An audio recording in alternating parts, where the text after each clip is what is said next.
नमस्कार दोस्तों, आप देख रहे हैं अनस्ट्रिक्स। आज हम बात करने वाले हैं इंटरनेशनल ऑर्गेनाइजेशन के बारे में। इंटरनेशनल ऑर्गेनाइजेशन से हर एक एग्जाम में पूछा जाता है कोई क्वेश्चंस।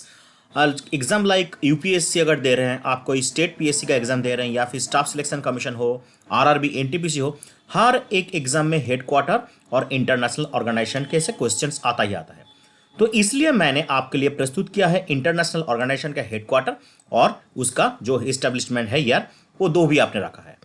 और एक बात कहता हूं, इस जो इंटरनेशनल ऑर्गेनाइजेशन होता है, इस ऑर्गेनाइजेशन का जो हेड है या फिर डायरेक्टर जनरल है, इसके लिए मैं दूसरा वीडियो लाऊंगा, क्योंकि एक ही वीडियो में अगर शब्द दे दिया तो आपके लिए बहुत परेशानी की बात होगी, इसलिए मैंने उसके लिए दूसरा वीडियो रखा है। तो चलिए शुरू करते हैं आज का वीडियो इंटरनेशनल ऑर्गेनाइजेशन। पहले बात करते हैं न्यूयॉर्क यूएसए में कौन कौन से इंटरनेशनल ऑर्गेनाइजेशन है। पहले ही बता दूं, यूनाइटेड नेशंस ऑर्गेनाइजेशन जिसको कहते हैं यूएन, ये एस्टेब्लिश हुआ था 24 अक्टूबर 1945 को। इसी दिन यूनाइटेड नेशंस डे मतलब यूएन डे पालन किया जाता है। यूएन डे कब है? 24 अक्टूबर हर साल मनाया जाता है यूनाइटेड नेशंस ऑर्गेनाइजेशन द्वारा। याद रखिए यूएन डे। इसके बाद आता है यूनिसेफ। यूनिसेफ का फुल फॉर्म क्या है? यूनाइटेड नेशंस चिल्ड्रंस फंड, इसको कहते हैं। फुल फॉर्म को है यूनिसेफ का। 11 दिसंबर 1946 को एस्टेब्लिशमेंट हुआ था। इसके अलावा यूनाइटेड नेशंस पॉपुलेशन फंड जो है यूएनएफपीए, 1969 को ये एस्टेब्लिशमेंट हुआ था। ये तीनों का हेडक्वार्टर कहां पर है? न्यूयॉर्क यूएसए में। ओके, चलिए बढ़ते हैं जेनेवा स्विट्जरलैंड की तरफ। बहुत बहुत सारे हेडक्वार्टर यहां पर अवस्थित हैं। देख लेते हैं कौन कौन से हेडक्वार्टर हैं। पहला जो बताता हूं, यूएनसीटीएडी। यूएनसीटीएडी का फुल फॉर्म क्या है? United Nations conference on trade and development. ये एस्टेब्लिश हुआ था 30 दिसंबर 1964 को। ये कहां पर है? जेनेवा स्विट्जरलैंड पे है। इसके अलावा अब बात करते हैं वर्ल्ड हेल्थ ऑर्गेनाइजेशन के बारे में, जिसको शॉर्ट में कहा जाता है हु। आप जानते हैं कोरोना के आने के बाद ये हु का जो डायरेक्टर जनरल है टेड्रस एडहनम, हम हर दिन खबर टेलीविजन न्यूज़ पे या फिर पेपर पे इसको देखते हैं। इसका जो एस्टेब्लिशमेंट ईयर है 7 अप्रैल 1948। कब है? 7 अप्रैल 1948। इस दिन को क्या कहते हैं? World health day. इसको कहते हैं वर्ल्ड हेल्थ डे। मनाया जाता है हर साल 7 अप्रैल को। इस साल का 2020 का जो इसका थीम है सपोर्ट मिडवाइफ्स एंड नर्सेस। ये थीम और डेट का दूसरा क्लास लाऊंगा, वहां पर बहुत सारे इंपॉर्टेंट क्वेश्चंस करवाऊंगा आपको। इसके अलावा आता है वर्ल्ड इकोनॉमिक फोरम, जिसको कहते हैं WEF शॉर्ट में। इसका जो एस्टेब्लिशमेंट हुआ था 1971 को। इसके अलावा आते हैं ILO, इंटरनेशनल लेबर ऑर्गेनाइजेशन। इसका भी हेडक्वार्टर है जेनेवा स्विट्जरलैंड पे। इसका एस्टेब्लिशमेंट हुआ था 29 अक्टूबर 1919 को। वर्ल्ड ट्रेड ऑर्गेनाइजेशन भी है जेनेवा में। इसके जो एस्टेब्लिशमेंट हुआ था 1 जनवरी 1995 को।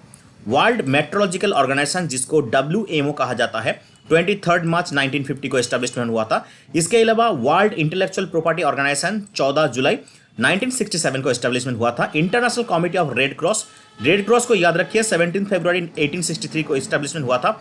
और रेड क्रॉस को 3 नोबेल पुरस्कार से नवाजा गया है। याद रखिए एकमात्र ऑर्गेनाइजेशन जो 3 नोबेल पुरस्कार पा चुके हैं अभी तक, यह है रेड क्रॉस।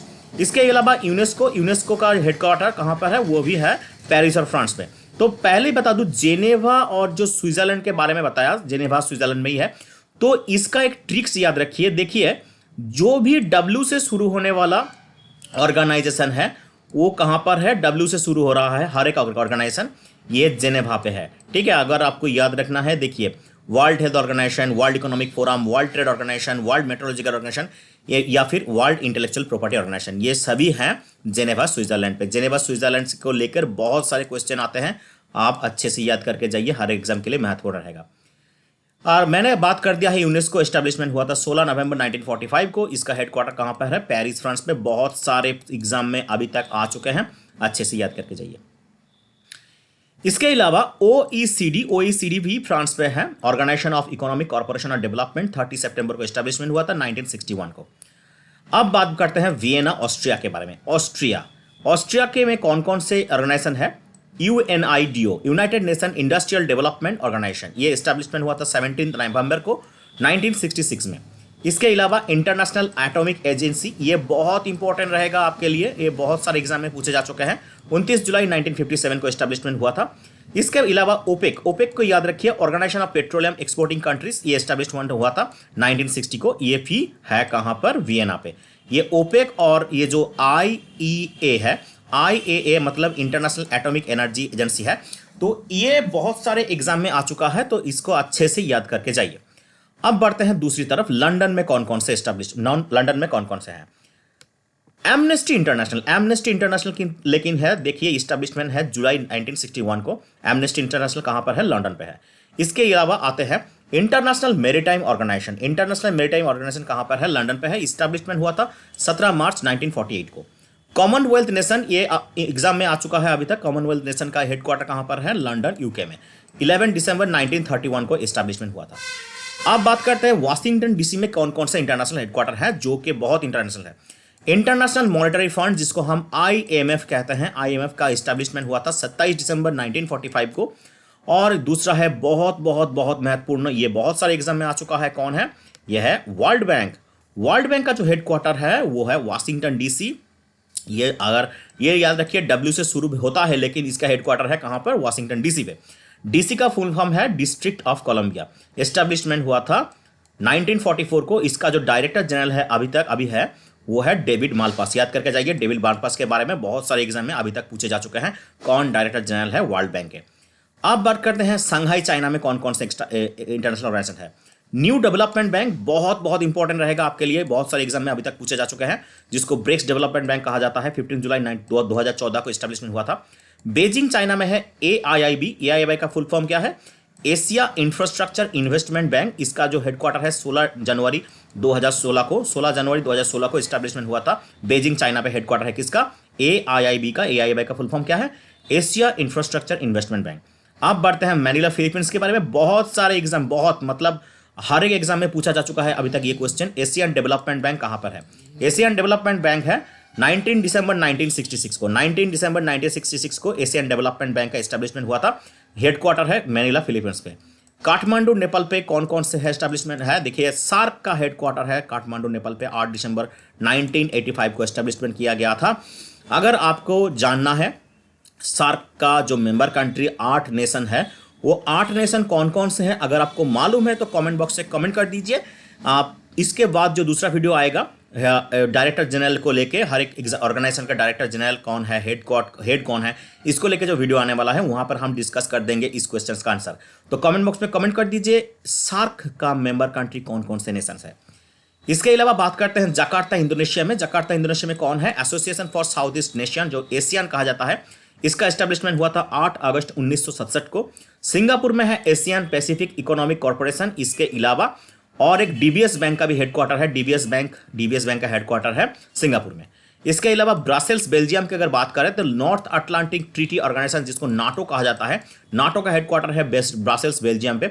बहुत बहुत इंपॉर्टेंट रहेगा आपके क्वेश्चंस के लिए। 4 अप्रैल 1949 को एस्टेब्लिशमेंट हुआ था। दुबई यूएई में हाल ही में आईपीएल खत्म हुआ है। आईपीएल 2020 का जो अगर बात करें तो दुबई आईपीएल दुबई में हुआ था। इसका जो हेडक्वार्टर है आईसीसी का, इंटरनेशनल क्रिकेट काउंसिल, आईसीसी का हेडक्वार्टर कहां पर है? दुबई पे है। 15 जून 1909 को एस्टेब्लिशमेंट हुआ था। एक बात और अगर बता दूं, आईसीसी को लेकर बहुत सारे क्वेश्चन आते हैं। आईसीसी का चेयरमैन कौन है, आईसीसी का सीईओ कौन है, हर एक चीज आपको अच्छे से करके जाना है। ये मैं दूसरे वीडियो में आपको बताऊंगा।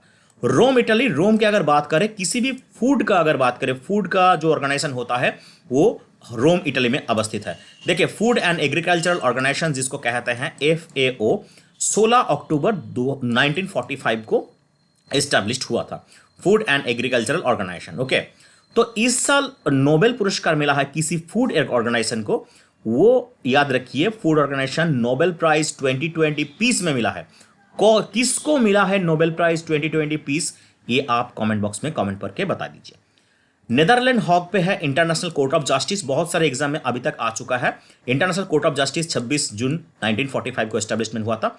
लॉसाने स्विट्जरलैंड, स्विट्जरलैंड का 2 जगह है, एक तो है जेनेवा, दूसरा है लॉसाने। लॉसाने में इंटरनेशनल ओलंपिक कमेटी 23 जून 1894 प्रतिष्ठा हुआ था। स्विट्जरलैंड का और एक स्टेट है जो जूरिक है। जूरिक में फीफा का हेडक्वार्टर है। फीफा कौन है? फीफा का मतलब है federation international day football association. मतलब फुटबॉल का जो नियामक संस्था होता है, जो फुटबॉल एसोसिएशन वर्ल्ड में चलता है, वो जैसे क्रिकेट में आईसीसी है वैसे ही फुटबॉल में फीफा है। इसका जो एस्टेब्लिशमेंट हुआ था 21 मई 1904 को हुआ था। और बात है हग नीदरलैंड में क्या है? OPCW, organization of prohibition of chemical weapons. इसका हेडक्वार्टर एस्टेब्लिशमेंट हुआ था 29 अप्रैल 1997 को। इसका हेडक्वार्टर है हॉग नीदरलैंड। इसके अलावा लास्ट जो आता है gland Switzerland, world wild fine for nature, जिसको शॉर्ट में WWF कहा जाता है, एनवायरमेंट को लेकर काम करते हैं। 29 अप्रैल 1961 को एस्टेब्लिशमेंट हुआ था। इसका हेडक्वार्टर है ग्लैंड, स्विट्जरलैंड। तो ये था हर एक ऑर्गेनाइजेशन के बारे में पूरी डिटेल्स। आपको ये लिस्ट पूरा करके जाना है। अगर आपको PDF चाहिए तो आप कमेंट बॉक्स में कमेंट कर सकते हैं। इसको अगर करके जाइएगा तो एक हर एक एग्जाम में आपके एक मार्क पक्का। अगर आप UPSC, NTPC या फिर कोई स्टेट PSC या फिर कोई भी एग्जाम अगर दे रहे हैं WBCS के लेकर कोई भी, तो आपको ये यहाँ पर से एक मार्क पक्का मिल जाएगा। तो कैसा लगा वीडियो आपको? अगर अच्छा लगा तो लाइक कर देना, अगर अच्छा लगा तो दोस्तों के साथ शेयर भी कर देना। दिखाई देते हैं दूसरे वीडियो में। तब तक के लिए देखते रहिए ऑन स्ट्रिक्स और सब्सक्राइब करना मत भूलिए। धन्यवाद।